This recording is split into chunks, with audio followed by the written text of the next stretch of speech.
Good morning. Welcome to Taking Stock. This morning I want to talk about the church's attitude to humour, beauty, human attraction and sex. Or at least how the church so often reacts to the role of these things in the lives of its adherents and members. When I was 13 and my brother was 19, we went hitchhiking down to our aunt's house in Weymouth. Well, eventually. As we were heading for the delights of Dorset, we picked up a lift in a minibus. It was great that we got a lift, and that minibus took us many miles in the right direction, for which we were grateful. But it wasn't the lift I remember most vividly, though, as such, but the minibus's other passengers.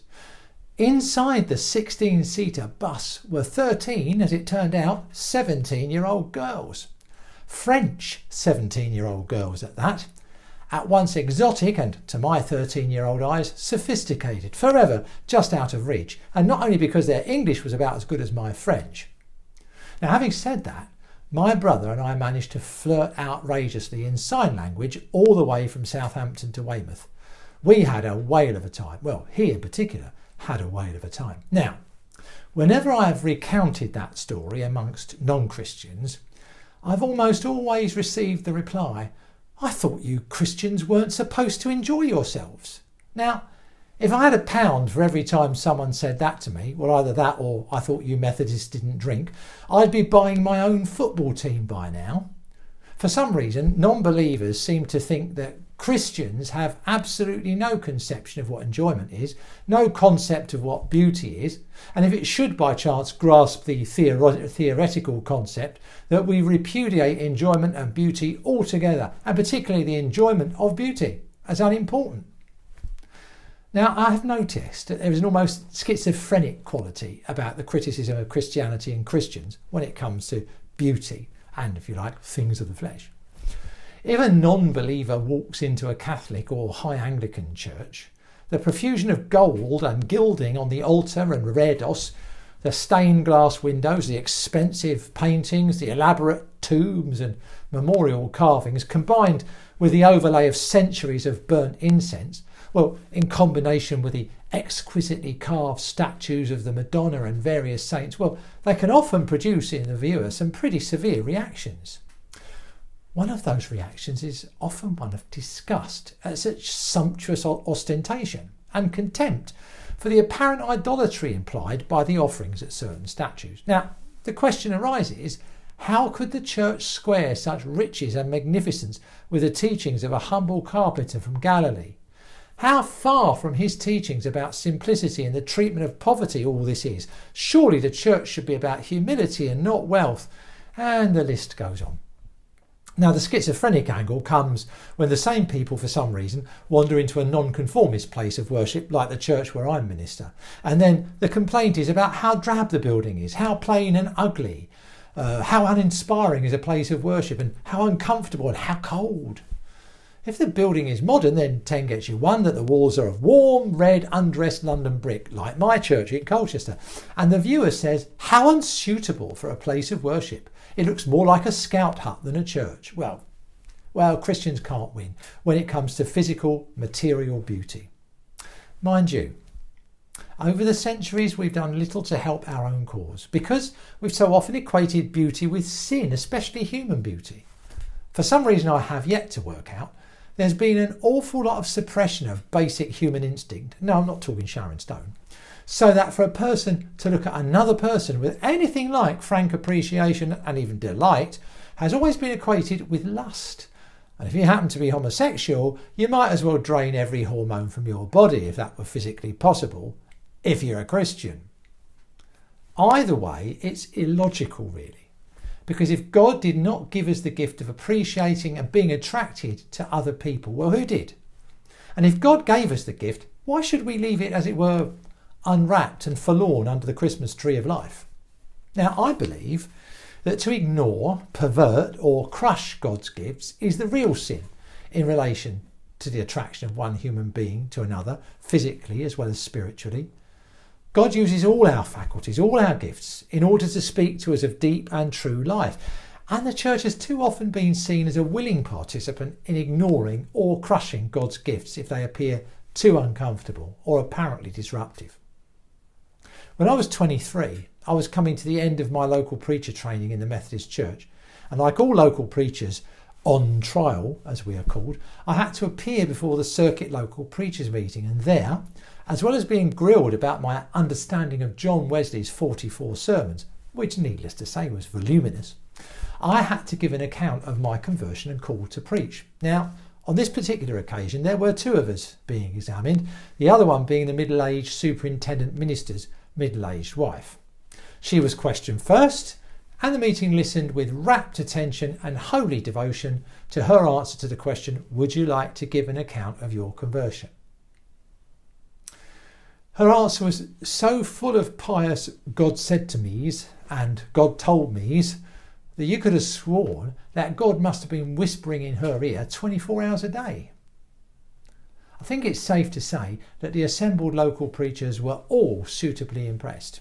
Personally, I was thrust deeper and deeper into despair because I knew that once they asked me the same question, it was going to be a real case of after the Lord Mayor's show. There was a long appreciative pause while the meeting absorbed the story, and then the gathered brethren and sisters, who were certainly highly impressed by this devout woman, turned in my direction, obviously expecting to hear about more signs and wonders. The minister conducting the interviews spoke at last and said, Alan, perhaps you could give us an account of your conversion. Oh, unless anybody's got any questions for Carol, have they? Nobody said anything. Several heads were shaken, and he said, well, thank you. In that case, thank you very much, Carol. And he made himself comfortable and said, there you are then, Alan. Now it's your turn. Perhaps you could give an account of your Christian experience so far. And laughed, as they all laughed. I mean, I was a young man. How could my experience possibly match that? And we all knew it couldn't. But in I plunged. I described how I'd come to realise at the age of 16, after a couple of false starts, that God was a reality, and that after some explorations in other religions, I'd turned to Christianity as the fullest revelation of God's love in the world as I saw it. And following this decision, I decided to come to church, and there I'd come to discover the revelation of God's love that we call Jesus. They all sighed. I really thought, poor naive fool that I was, that I'd got away with it. The trouble was, someone decided to ask another question. Alan, you told us that you came to faith in God, as I understand it, out with the church, and then came to church afterwards. But there are so many denominations. Could you tell us why you came to the Methodist church? Well, I knew then that my goose was done to an absolute turn. I thought all the replies I could give, all of which were true in themselves, but not true in the sense the question demanded. I mean, my mother was a lapsed Methodist. My grandmother had been organist and brownie leader at South Kirby Methodist Mission back in the 1930s. My uncle was a local preacher. I'd occasionally attended Sunday school at a local Methodist church, very occasionally. In the end, I told the truth. Well, I came to the Methodist church because, I fancied the minister's daughters. There, I had said it. Sex had reared its ugly head at a local preachers' meeting, and although I didn't share these thoughts with the meeting, as I said it, I remember the times I'd seen these absolutely gorgeous identical twin girls at school. I remembered how they'd smiled a greeting at me when I'd entered the sixth form common room every morning, how friendly and chatty they were, how intelligent. I remembered the way their long hair always needed to be flicked back off their shoulders. And most of all, I guess I remembered how my school friend Norman and I used to follow them down the road to the bus stop on hot summer days after school and admire their legs. It was the 1970s with short skirts and everything. How, once I'd become a believer, could I have gone anywhere else but the Methodist church where their dad was the minister, eh? There was an astonished gasp from the gathering. One old chap chanted, "Do you mean to say that if their father had been a Baptist minister, you would by now be a disciple of C.H. Spurgeon?" Well, since I had absolutely no idea at that time who C.H. Spurgeon was, and I have a shrewd suspicion that half the people listening to this now don't know either, I couldn't really answer the question. I did know the local Baptist minister, though, and his daughter.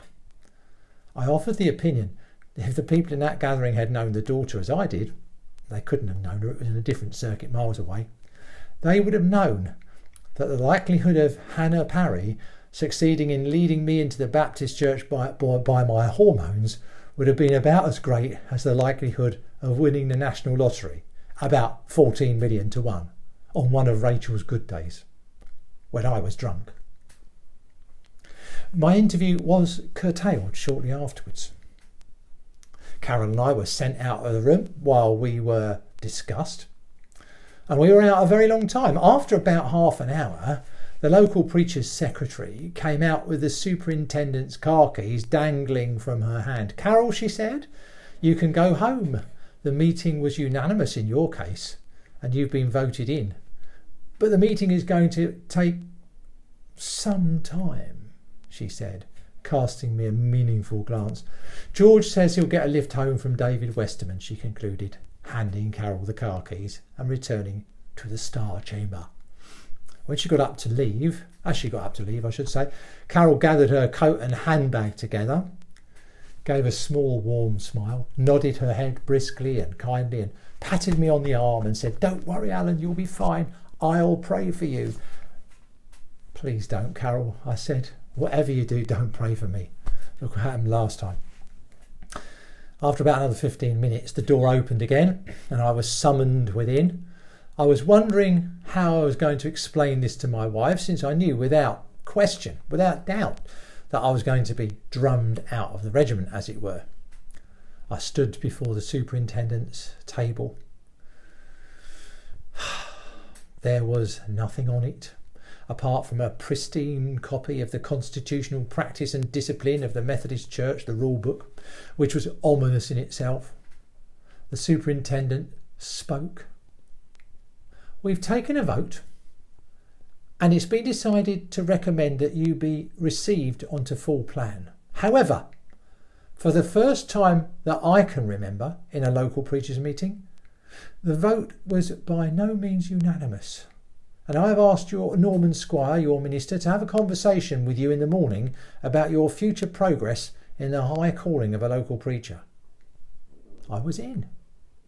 But beauty, it seemed, to say nothing of hormones and honesty, had almost cost me my calling and blown away 5 years' very hard work. Now, as usual, I've gone all round the ship to reach the Liberty boat, but the main point of this story, which started in that local preachers' meeting, is that if the church has ever had the urge to ignore or suppress the celebration of beauty, physical or otherwise, it shouldn't have done. Because God never gives it an excuse, as far as I can tell. Unless we're going to rewrite Genesis, then being Christian is not about denying the truth of God's creation, it's about affirming it. To affirm our love of God, we affirm our delight in what he has made.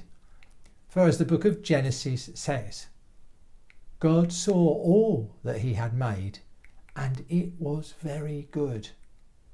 What right have we to say that God is wrong, and that what he has made is in fact mostly okay, occasionally brilliant, but some bits are quite naff actually, and the bits that are really great we'd better ignore just in case they're sinful? No, we've got no right at all to think that. In terms of people and relationships, to get as close to God's template for humanity as possible, and let's simplify this, let's just call that template Jesus, all right? We do have to learn that beauty is not just about elegance or shapeliness or colouring or any other kind of surface physicality.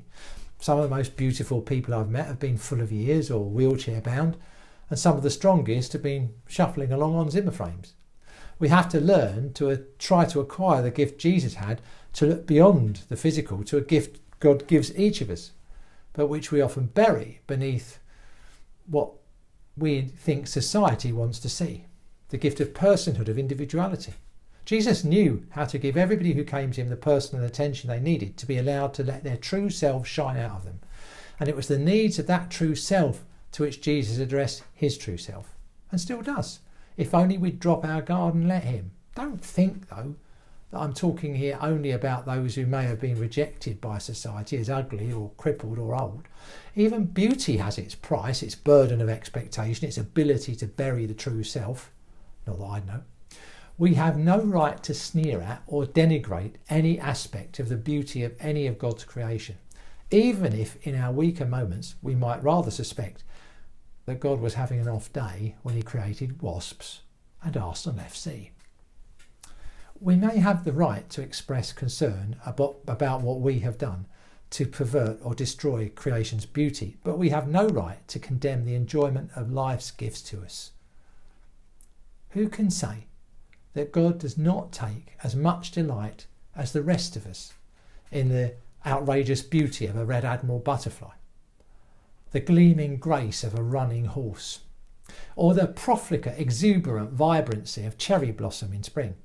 And if he does, why should some old sourpuss presume to speak for God's church and seek to condemn us for as one means of discovering and celebrating God's gifts, taking equal pleasure in the combination of, say, the rough tumble-down elegance of an ancient ruined abbey, the soft glow of a waning moon, and the supple smoothness of a lover's skin? Now, one of the least read books in the Bible is the Song of Solomon, and when it is read, some pious sheen is always applied to it, as if drawing a veil over the fact that it is actually unashamedly an extended poem of love, lust, hormones and seduction. And it's beautiful. Mind you, I'm not sure of some of the descriptions. If someone had described his girlfriend as having had teeth like a flock of shorn sheep and hair like a flock of goats descending from Mount Gilead, I would have probably referred her to the hairdresser and the orthodontist and him to the psychiatrist. And if he'd had said it about my girlfriend, I would probably have given him the right knee of Christian fellowship. All in Christian love, of course. Enjoy the world. Enjoy the beauty. And stay safe, people.